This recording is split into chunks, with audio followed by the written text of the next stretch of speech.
कभी सोचा है, जब सूरज ढल जाता है और अंधेरा होता है तो आसमान में क्या होता है? पहले एक या दो चमकते हुए डॉट्स दिखते हैं और फिर देखते ही देखते पूरा आसमान अनगिनत जगमगाती चीजों से भर जाता है। ऐसा लगता है मानो किसी ने आसमान में हीरे जड़ दिए हों। तो चलिए आज हम इसी आसमान से अपनी कहानी शुरू करते हैं और समझते हैं कि इस विशाल ब्रह्मांड में हमारी जगह आखिर है कहाँ।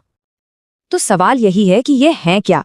इनमें से कुछ तो टिमटिमाते हैं और कुछ चांद की तरह बिल्कुल शांत चमकते रहते हैं।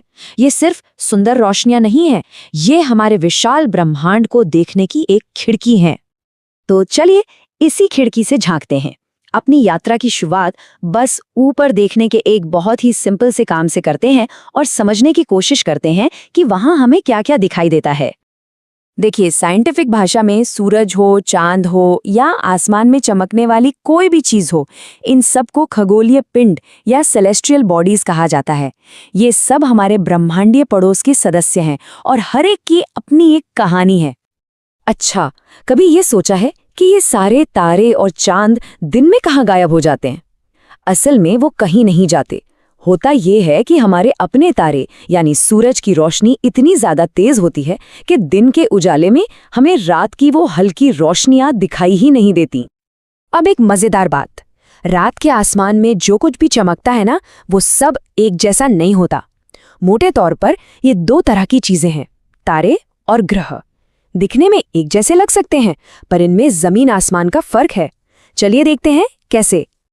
तो जो सबसे बड़ा फर्क है ना, वो ये है कि तारे असल में गैस के बहुत बड़े और गर्म गोले होते हैं।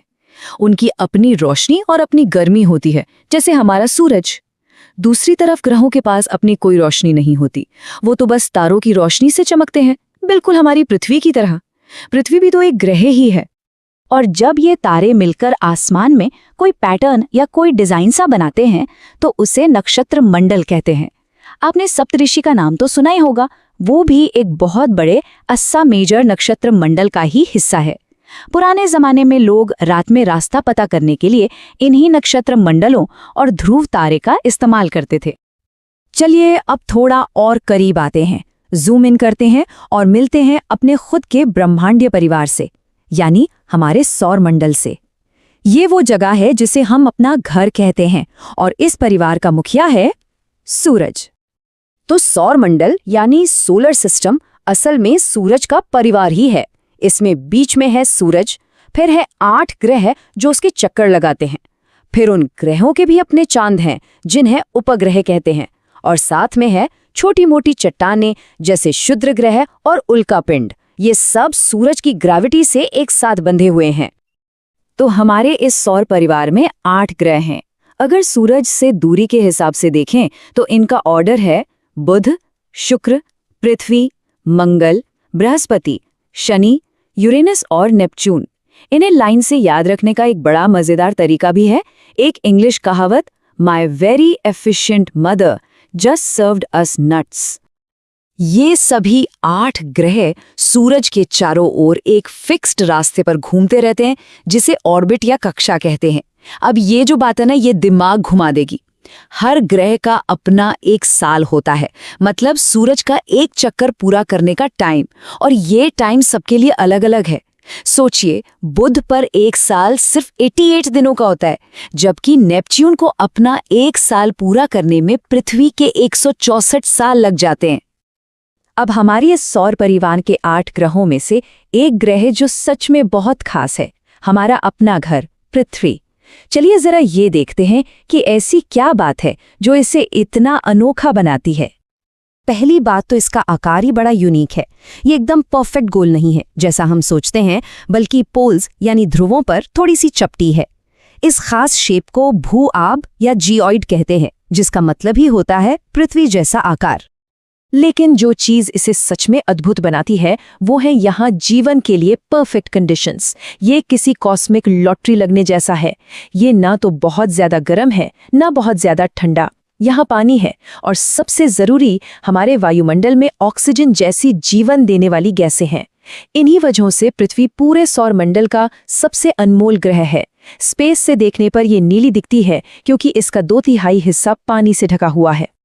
और हाँ, पृथ्वी इस सफर में अकेली नहीं है। इसका एक साथी भी है, चंद्रमा, जो हमारा एकमात्र नेचुरल सैटेलाइट है। वो हमें इतना बड़ा इसीलिए दिखाई देता है क्योंकि बाकी सभी खगोलीय पिंडों के मुकाबले वो हमारे बहुत बहुत करीब है, लगभग 3,84,000 किलोमीटर दूर। तो हमने अपनी यात्रा पृथ्वी से शुरू की, सौरमंडल देखा। अब तैयार हो जाइए क्योंकि अब हम करने वाले हैं फाइनल जूम आउट।